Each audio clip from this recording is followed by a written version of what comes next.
Hello my friends, welcome to my sniper trading channel. Indian market analyst मध्ये सगळ्यांचं हार्दिक हार्दिक हार्दिक स्वागत.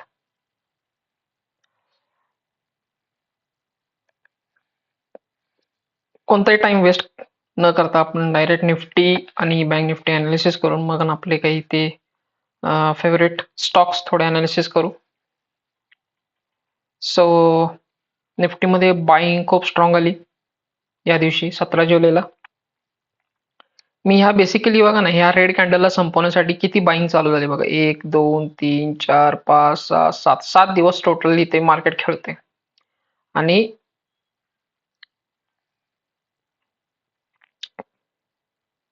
जर बघितलं तर आपल्या स्ट्रॅटेजीमध्ये हा सिक्वेन्स एक्झॅक्टली फिट होते, बरोबर. रॅली बेस्ड ड्रॉप, आणि हा जो ड्रॉप आहे, हा ड्रॉप बघा जवळपास 550 पॉईंटचा, जवळपास 550 550 पॉईंटचा ड्रॉप आहे. थोडंसं वीकली जर बघितलं तर निफ्टी पॉझिटिव्ह तर आहे, निफ्टी पॉझिटिव्ह तर आहे, ठीक आहे. म्हणजे इथे एक चांगला बेस तयार केला ह्या पॉइंटला, आणि तो जवळपास आता हा जो रेजिस्टन्स आहे, म्हणजे एक फायनल कदाचित ट्राय केला असेल याच्या खाली क्लोजिंग करण्यासाठी, बट क्लोजिंग तर काही झाली नाही. इथून एक रिजेक्शन आलं. दॅट्स फाईन, दॅट्स युजली यायलाच पाहिजे होतं ते. आणि तुम्ही प्रॉपरली जर बघितलं बघा, या झोन मधनं परत एक हॅमर तयार झाली, आणि ऑलमोस्ट आज साइडवेजच होता स्टॉक, म्हणजे निफ्टी आज कम्प्लिटली साइडवेज होता. आता जर ह्याला वर जायचं असेल तर हा जो ओरिजिन आहे, ह्या सगळ्या सप्लाय झोनचा हा जो ओरिजिन आहे, इथून 1 आवरली म्हणते मी, ह्या ओरिजिन पासून म्हणजे ह्याच्यावरती आता क्लोजिंग पाहिजे. म्हणजे जवळपास निफ्टीमध्ये हा जो बॉक्स क्रिएट झालेला आहे, ह्याच्यावरती जर स्ट्रॉंगली क्लोजिंग, ठीक आहे, म्हणजे एक टाइम शॉर्ट कव्हरिंग म्हणू शकतो आपण एक निफ्टीमध्ये, की इथून ते इथपर्यंत ऍटलिस्ट मोमेंटम येईल. आणि म्हणजे ही एक पॉसिबिलिटी झाली.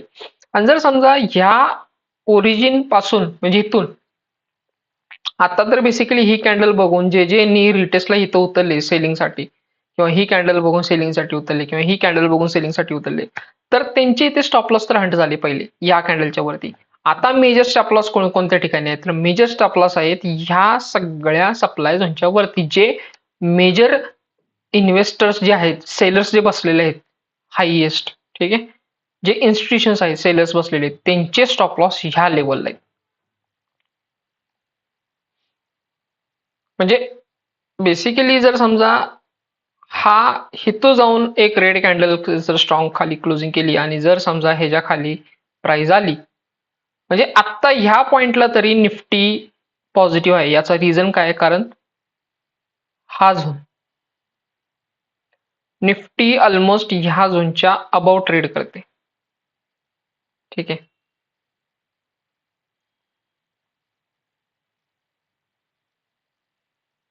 प्राइस काय आहे, 23,800, एक राऊंड नंबर आहे.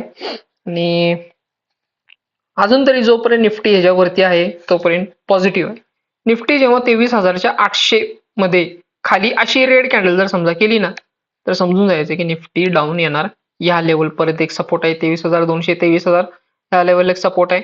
इथं जर सपोर्ट मध्ये जर वर खाली खेळलं ते जर डाऊन आला, तर डेफिनेटली आपल्यासाठी हा एक मेजर सपोर्ट राहणार आहे. बट इथंपर्यंत येण्यासाठी निफ्टीला म्हणजे जे इथंपर्यंत ट्रॅव्हल केलेलं आहे तेवढं सगळं डाऊनसाइड घेऊन येणं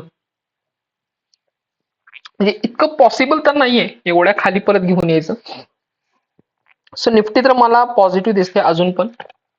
लेट सी, निफ्टी जोपर्यंत 23,800च्या वरती आहे तोपर्यंत पॉझिटिव्ह आहे. निफ्टीमध्ये जर समजा स्ट्रॉंग कॅन्डल क्रिएट झाले आणि इथला सप्लाय ते सगळ्यांचे सेलर्स स्टॉपला हंट झाले, आणि जर समजा इथे कुठल्या तरी स्टेबल क्वांटिटी म्हणजे स्टेबल जर कॅन्डल क्रिएट झाली ना, तर डेफिनेटली निफ्टी तुम्हाला ह्या लेवल पर्यंत बघायला मिळेलच. निफ्टी बँक बघूया, निफ्टी बँक मध्ये एक्झॅक्टली काय चालू आहे. निफ्टी बँक मध्ये पण सेम ह्या लेवलच्या सप्लाय झोन मधून, म्हणजे इथे एक सेलर्स आहेत बसलेले बघा ना तुम्ही, ही कॅन्डल बघा, सेम कॅन्डल निफ्टी मध्ये पण अशीच झालेली आहे.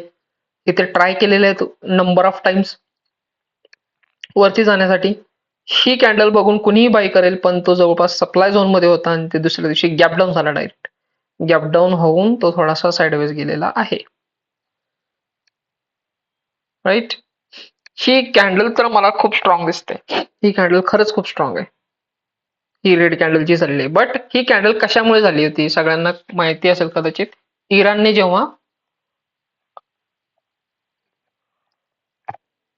सॉरी युएसने आणि इराणमध्ये जेव्हा परत एकदा वॉर सुरू झाला आणि स्ट्रेट ऑफ हॉर्मझ परत बंद झालं, सो तेव्हाची ही कॅन्डल तयार झालेली आहे. तर ह्याला कितपत इम्पॉर्टन्स देणं गरजेचं आहे. सो लेट सी की एक्झॅक्टली काय होते. जसं बघायला गेलं तर खरंच खूप म्हणजे स्ट्रॉंग डिमांड झोन वगैरे क्रिएट झालेला आहे. तुम्ही बघा ना, हा एक झोन आहे. हा झोन किती भारी आहे बघा. ह्या लेवलला चांगलं बाईंग आलेलं आहे. हा झोन चांगला होता. इनफॅक्ट ह्या लेवलच्या वरती क्लोजिंग ह्या झोननं दिलेले, त्यामुळे हा झोन चांगलाच आहे. आणि दुसरी गोष्ट, जवळपास किती वेळ झाला म्हणजे जवळपास 57,400 ह्या रेंजच्या खालीच सध्या, म्हणजे सॉरी या रेंजच्या वरतीच बँक निफ्टी ट्रेड करते. सो जोपर्यंत ह्याच्या वरती आहे तोपर्यंत तरी बँक निफ्टीमध्ये पॉझिटिव्हनेस कंटिन्यू आहे. बँक निफ्टीमध्ये आयसीआयसीआय, एचडीएफसी, सो म्हणजे स्ट्रॉंग सध्या दिसतात. So mark the level for Nifty and bank Nifty. Bank निफ्टीमध्ये मला तर मॅक्झिमम चान्सेस, मग जर समजा अपवर्ड गेलं, कारण बँक निफ्टी मला दिसते तर आहे तशी पॉझिटिव्ह खूप, आणि आणि खूप दिवस झाले इथे ट्रेड करते खूप, म्हणजे खालती एक दोन गोष्टी आहेत. बघा ना, आता ह्या लेवलला जे बायर्स उतरले असतील त्यांचे स्टॉप लॉस इथं असतील, त्यांचे स्टॉप लॉस सगळ्यांचे घालवले आणि मग वरती आलं. राईट. आणि जवळपास किती दिवस झालं तो इथंच खेळायला लागलाय, आणि असं दिसतंय की आता बँक निफ्टी सुद्धा एक चांगली अपमूव्ह देऊ शकते. मला असं ह्या पॉइंटला असं दिसतंय की 59,000 हा एक पहिला राऊंड नंबर आहे. 59,000 आणि देन त्याच्यानंतर मग 59,000-60,000 हा एक राऊंड नंबर आहे. तो एक खूप स्ट्रॉंग सेलिंग झोन म्हणू शकतो. ह्या लेवल पर्यंत तरी बँक निफ्टी जाऊ शकते. This is the possibility. So mark the levels आणि त्या पद्धतीने ट्रेड करा. लेट्स सी द, हे बघा JSW स्टील, हे असं आहे. आज मी म्हणजे बघितलं नाही आणि मी इथे मेन्शन केलं होतं की पीई बाय करायचे, आणि ही कॅन्डल ह्या कॅन्डलच्या वरती क्लोजिंगच नाही ह्या सप्लाय झोनच्या वरती, म्हणजे इथे जे सेलर्स ऍड झाले ना त्या सगळ्यांना इथे बाहेर काढलं. आणि हे बघा इथे मी पी बाय करा म्हणून म्हटलं होतं, बट काय ठीक आहे. याच्या खाली जर क्लोजिंग झाली तर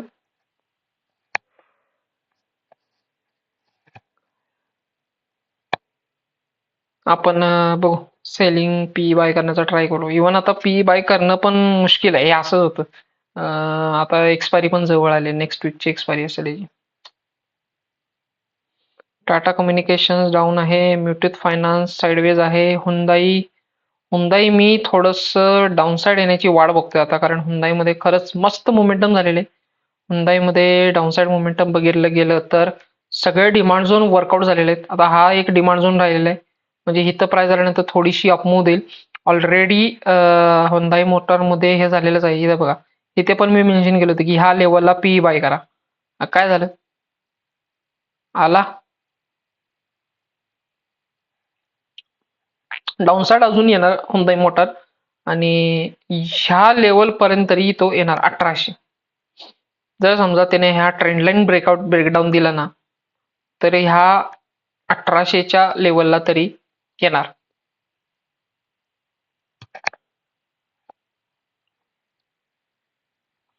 जिओ फायनान्स मी कंटिन्यू बघतोय. Look at this level. Me Jio finance इथे बाय करायला सांगितलं होता. इथून जवळपास तो 250 या लेवल पर्यंत गेला, ह्या सप्लाय झोन पर्यंत गेला. ह्या सप्लाय झोनची रिएक्शन बघा, म्हणजे ब्रेकआउट आला, त्या ब्रेकआउट नंतर परत डाऊन साइड मोमेंटम आली. वेट करा जिओ फायनान्स मध्ये, आणि एक प्रॉपर प्राइस ऍक्शन बघा इथे तयार होईल. या प्रॉपर प्राइस ऍक्शन मध्ये जिओ फायनान्स मध्ये तुम्ही इन्व्हेस्टिंग करा. इवन मी सुद्धा इन्व्हेस्टमेंट करणार आहे. म्हणजे माझा प्लॅन तर तसाच आहे. इथे जर मला त्या एखादा असा झोन तयार झाला आणि मला सिग्नल्स मिळाले माझ्या स्ट्रॅटेजीनुसार की इथे मी बाय केलं पाहिजे, so definitely I buy it. Jio finance. भारतीय एअरटेल काय म्हणजे जबरदस्तच मोमेंटम ते चालू आहे भारतीय एअरटेल मध्ये.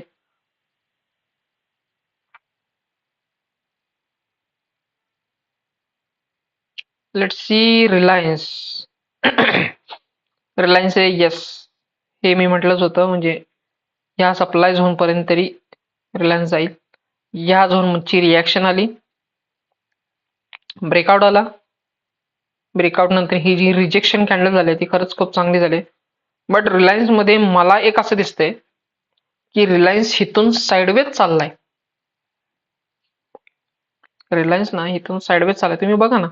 सेलिंग्स आहे, सेलर्स म्हणजे इथे आहेत, सेलर्स नाही असं नाहीये, पण त्या सेलर्सला रिलायन्सला खाली ढकलायला म्हणजे खूपच जास्त प्रेशर म्हणजे क्रिएट करावं लागतंय. म्हणजे किती दिवस झालं तो ह्या प्राइस रेंज मध्ये खेळतोय आणि तिथे सप्लाय पण जर समजा तुम्ही बघितला तर इतका पण स्ट्रॉंग नाहीये. जो ज्या पद्धतीने इथून 1600 पासून ते 1300 ला ज्यावेळी आला तिथपर्यंत, तिथून परत रिलायन्स मध्ये म्हणजे स्ट्रॉंग अशी मोमेंटमच आलेली नाही डाऊन साईड साठी म्हणते. इथे असं दिसतंय की रिलायन्स प्रत्येक एस एल म्हणजे एस एल हंटिंग करते, अप जाते. हा झोन बघा किती जबरदस्त आहे. इथे ज्या ज्या लोकांनी बाय केलं असेल त्यांचा इथे कुठेतरी एस एल असेल ना, सगळ्यांचा एस एल खाल्ला इथे. परत बघा इथे वरती. सो असं सध्या रिलायन्स मध्ये चालू आहे. आता बाय कुठे करायचं? सेम जिओ फायनान्स सारखं इथं स्ट्रक्चर झालेलं आहे. आता ही जी कॅन्डल झाली ही ब्रेकआउटची स्ट्रक्चर खरंच खूप चांगली झाली आहे. आणि ही जी कॅन्डल झाली आहे ही रिजेक्शनची कॅन्डल झालेली आहे. तर दोन गोष्टी आहेत तिथं. सायकोलॉजी काय सांगते की जर समजा आता बघा ही ब्रेकआउट कॅन्डल आहे, नंबर ऑफ बायर्स इथे उतरले असणार आहेत आणि नंबर ऑफ बायर्स उतरून त्यांनी स्टॉप लॉस इथे किंवा इथे ठेवला असणार आहे. First thing. आता ही कॅन्डल बघून बऱ्याच लोकांनी ह्या बाईंगच्या कॅन्डल नंतर ज्या लोकांनी बाय केलं असेल नंतर आता ही कॅन्डल बघून सगळ्यांनी पॅनिक एक्झिट पण झालं असेल आज. पॅनिक एक्झिट पण झालं असेल. दुसरी गोष्ट, ही जी कॅन्डल तयार झाली ही रिजेक्शन कॅन्डल तयार झालेली आहे आणि ह्याच्यानंतर असं आहे की ही शूटिंग स्टार आहे. शूटिंग स्टार असल्यानंतर ही तयार काय होते, ह्याच्यानंतर एक रेड कॅन्डल तयार होणार, परत म्हणजे सप्लाय म्हणजे सेलिंग प्रेशर क्रिएट झालेलं असं म्हणतो आपण, बरोबर. बट ही कॅन्डल तयार कुठे झालेली आहे? बेसला तयार झाल्या, डाऊन म्हणजे एकदम त्याच्या डिमांड झोन मध्ये क्रिएट व्हायला लागल्या. तर आपल्याला इथे एक टाइम बिंग थोडंफार का असताना वेट करणं गरजेचं आहे की ह्या कॅन्डल नंतर एक्झॅक्टली प्राइस ऍक्शन काय होते. जर समजा प्राइस ऍक्शन मध्ये आपल्याला साईडवेज जाताना दिसलं किंवा ह्या ग्रीन कॅन्डलच्या खाली क्लोजिंग नाही दिसली आणि इथे जर समजा जरी खाली आलं तरी सांगतो मी तुम्हाला, तरी इथे जर समजा साईडवेज गेलं ना आणि ह्या कोणत्याही लेवलच्या खाली क्लोजिंग जर नाही दिली तर रिलायन्स अप डायरेक्शनला परत म्हणजे मुवमेंट येऊ शकते रिलायन्स मध्ये. Okay, so mark the levels for the Reliance. हा सप्लाय झोन होताच, ह्या सप्लाय झोन मधून रिएक्शन येणार होती. I know it. म्हणजे मी जर इंट्राडे करत असतो ना तर इथून डायरेक्ट सेलिंग घेतलं असतं मी या लेवल पर्यंत.